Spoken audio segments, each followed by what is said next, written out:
नुकतंच राहुल गांधी यांनी असं विधान केलेलं आहे की आरक्षण संपवणार। खरंच राहुल गांधी आरक्षण संपवणार का, किंवा आरक्षण त्यांची सत्ता आली तर आरक्षण संपवलं जाईल का, नेमकी काय भूमिका राहुल गांधींची आहे, त्यांनी केलेलं अमेरिकेतलं विधान नेमकं कसं आलं आणि त्यांनी नेमकी काय भूमिका मांडली, पाहूया त्या व्हिडिओच्या माध्यमातून। नमस्कार, मी डॉक्टर नागराज मगरे, शब्दयोद्धा लाईव्ह मध्ये आपल्या सर्वांचं मनपूर्वक स्वागत। विरोधी पक्षनेते राहुल गांधी यांच्यावर सध्या आरोप होते, जिकडे तिकडे सोशल मीडियावरती आणि मीडियामध्ये मोठ्या प्रमाणात टीका टिप्पणी होत आहे की राहुल गांधीने हे विधान केलं होतं का, आणि त्यांनी नेमकं काय विधान केलं। अमेरिकेमध्ये दौऱ्यावर असताना त्यांना विद्यार्थ्यांनी प्रश्न केला की नेमकं आरक्षण कधी थांबवणार आहात किंवा कधी थांबणार आहे, तेव्हा ते असं म्हणतात की जोपर्यंत समाज हा समतावादी होत नाही किंवा समान पातळीवर येत नाही तोपर्यंत आम्ही आरक्षण थांबवणार नाही, त्यावेळेस आम्ही आरक्षण थांबू, असं त्यांचं म्हणणं होतं। अशी भूमिका काँग्रेस आणि त्यांच्या कार्यकर्त्यांची आहे। तर इकडे आपण पाहतो चंद्रशेखर बावनकुळे असतील किंवा महाराष्ट्रातले इतर नेते असतील, पंकजा मुंडे असतील, या सर्व नेत्यांचं म्हणणं आहे की त्यांनी जे केलेलं विधान आहे ते विधान असं आहे की ते म्हणतात की येत्या काळामध्ये जेव्हा आमची सत्ता येईल तेव्हा आम्ही आरक्षण संपवणार आहोत। आता हे अमेरिकेतलं वक्तव्य आहे, ज्या विद्यार्थ्याच्या प्रश्नाला दिलेलं उत्तर आहे। या दोन्ही बाजू जेव्हा बघितल्यानंतर काँग्रेसचा इतिहास जर आपण पाहिला तर काँग्रेसचा इतिहास देखील आरक्षणाच्या समर्थनात आहे का, हा देखील आपल्या समोर प्रश्न पडतो। राष्ट्रीय सचिव असलेल्या पंकजा मुंडे ह्या देखील म्हणाल्या की ज्या पद्धतीने राहुल गांधी यांनी केलेला आरोप आहे किंवा राहुल गांधींनी ज्या पद्धतीने आरक्षण संपवण्याची भाषा केली आहे त्याच्यावरून लक्षात येतं की पंकजाताई मुंडे म्हणतात की खरं तर काँग्रेसचा इतिहास जो आहे तो आरक्षण विरोधी आहे, संविधान विरोधी आहे, आणि तीच टीका पंकजाताई मुंडे यांनी देखील केली आपल्याला दिसून येते। परंतु या संदर्भामध्ये बावनकुळे असतील किंवा भाजपचे इतर नेते असतील, आशिष शेलार असतील, या सर्व नेत्यांनी मात्र महाराष्ट्रभर काल आंदोलन केले आणि आजही आंदोलन सुरू आहे। हे आंदोलन का आहे तर त्यांचं असं म्हणणं आहे की ज्या राहुल गांधींनी ज्या पद्धतीने आरक्षणाच्या संदर्भाने जे भाष्य केलेलं आहे, ज्या आरक्षणासंदर्भात त्यांनी काही उत्तर दिलेलं आहे ते उत्तर खरं तर संविधानाला धरून नाही, इथल्या तमाम आंबेडकरवाद्यांचा हा अपमान आहे, आरक्षणवाद्याचा हा अपमान आहे, आणि म्हणून आशिष शेलार यांनी केलेलं आंदोलन असेल, चंद्रशेखर बावनकुळे यांनी केलेलं आंदोलन असेल, हे आंदोलन जर आज आपण पाहतोय की ज्या पद्धतीने राहुल गांधी म्हणाले होते की आम्ही आरक्षण संपवणार आहोत, ज्या दिवशी आम्ही सत्तेमध्ये येऊ त्या दिवशी आरक्षण संपवणार आहोत, मग ज्या दिवशी सत्तेमध्ये येऊ त्या दिवशी आरक्षण संपवणार आहोत असं ते विधान होतं का, ज्या दिवशी सर्व लोक समान पातळीवर येतील त्या दिवशी आम्ही आरक्षण संपवणार आहोत असं होतं। नेमकं विधान कसं होतं, खरं तर आपण आज पाहतोय सोशल मीडियावरती ज्या पद्धतीने जे मीम्स फिरत आहे, ज्या पद्धतीने टीका टिप्पणी होत आहेत, हे खरं तर आपण बघितल्यानंतर लक्षात येतं की राहुल गांधी यांचं हे विधान कुठेतरी चुकलेलं आहे। आणि मग हे विधान चुकलेलं आहे तर याच्या संदर्भामध्ये मुंडेताई असतील किंवा एक आशिष शेलार असतील, चंद्रशेखर बावनकुळे असतील, या नेत्यांनी मात्र या सर्व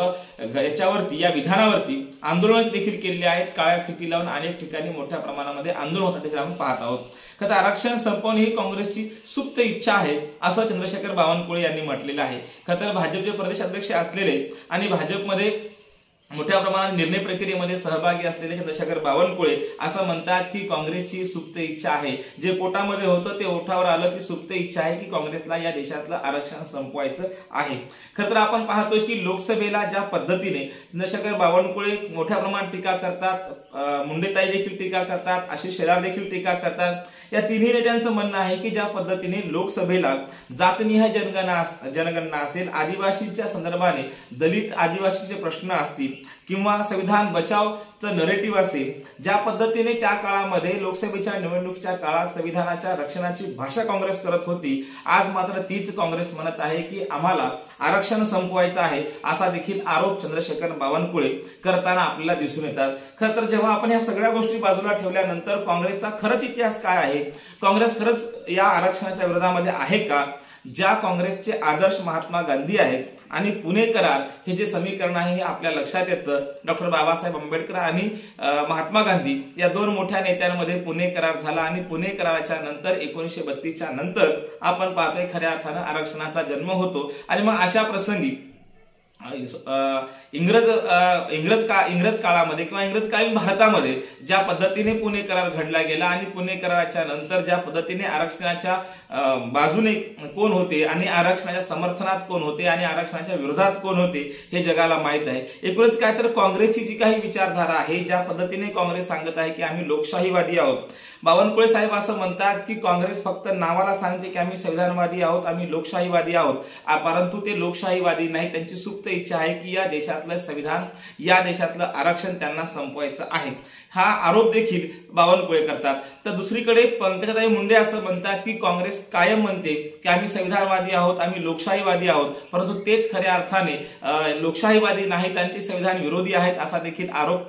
खरं तर मुंडेताईंनी केलेला आहे. या सर्व आपण जेव्हा पाहतो तेव्हा जनतेमध्ये जाऊन आम्ही प्रबोधन करणार, आम्ही लोकांमध्ये जाणार, लोकांना या संदर्भामध्ये प्रबोधित करणार, असं देखील चंद्रशेखर बावनकुळे यांनी सांगितलेलं आहे. त्या काळामध्ये हे आंदोलन मोठ्या प्रमाणामध्ये होईल, ते महाराष्ट्रभर असेल, ते जनतेमध्ये असेल, जनतेत जाऊन आम्ही लोकांना सांगू की ज्या पद्धतीने काँग्रेस असं विधान करत आहे, ज्या पद्धतीने राहुल गांधी असं विधान करत आहेत, हेच खऱ्या अर्थानं काँग्रेसचा खरा विचार आहे, हा सुप्त विचार आहे. त्यांना येत्या काळामध्ये या देशातलं आरक्षण संपवायचं आहे.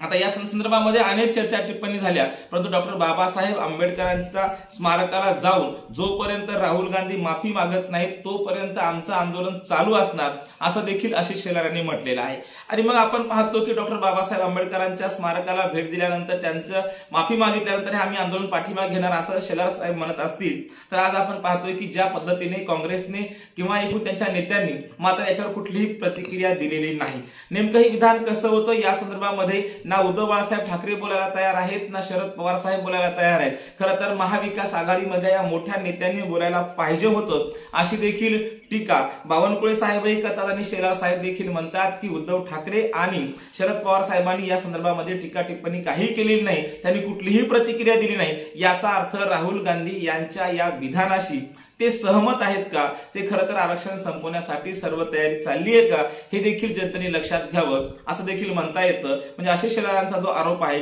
तो काही अंशी आपल्याला खरा देखील वाटायला लागतो की या संदर्भामध्ये खरं तर एवढे मोठे नेते असताना, महाविकास आघाडीमधले सर्वात मोठे नेते असलेले शरद पवार साहेब असतील किंवा उद्धव बाळासाहेब ठाकरे असतील, एवढ्या मोठ्या नेत्यांनी मात्र याच्यावर कुठलीच प्रतिक्रिया न देणं हे खरं तर आपल्याला चिंतनावर टाकणार आहे आणि विचार करायला लावणार आहे की यांनी प्रतिक्रिया का दिली नाही. आणि मग आशिष शेलार साहेबांचा जो आरोप आहे तो खरंच खरा आहे का, हा देखील चिंतेचा आणि चिंतनाचा प्रश्न आहे. ते सर्व आपल्यासारख्या प्रेक्षकांवर मी सोडणार आहे की खरंच पवार साहेब काय बोलले, किंवा इकडे आपण पाहतोय उद्धव ठाकरे साहेब काय बोलले, आणि खरंच राहुल गांधी येत्या काळामध्ये सत्तेमध्ये आल्यानंतर आरक्षण संपवणार आहेत का, हा खरं तर विषय या ठिकाणी महत्वाचा आहे. काँग्रेसचा इतिहास पाहता काँग्रेस ही खऱ्या अर्थाने संविधान विरोधी आहे, काँग्रेस ही लोकशाही विरोधी आहे, असं विधान देखील पंकजाताई मुंडे यांनी केलेलं आहे. या सर्व आशिष शेलार असतील, मुंडेताई असतील, चंद्रशेखर बावनकुळे साहेब असतील, या भाजपच्या सर्व नेत्यांनी मोठ्या प्रमाणामध्ये महाराष्ट्रावर आंदोलन सुरू केलेलं आहे आणि जनतेत आम्ही जाऊन सांगणार असं देखील ते म्हणत आहेत. जोपर्यंत ते माफी मागत नाहीत, राहुल गांधी जोपर्यंत या विधानावर माफी मागत नाहीत, तोपर्यंत हे आंदोलन चालणार, अशी भूमिका या भाजपच्या सर्व नेत्यांनी घेतलेली आहे, कार्यकर्त्यांनी घेतलेली आहे. परंतु हे विधान किती खरं किती खोटं हे प्रेक्षकांनी ठरवायचं आहे आणि येत्या काळामध्ये खरंच आरक्षण संपणार आहे का, काँग्रेस ते करणार आहे का, हे पाहण्यासारखं असणार आहे. धन्यवाद.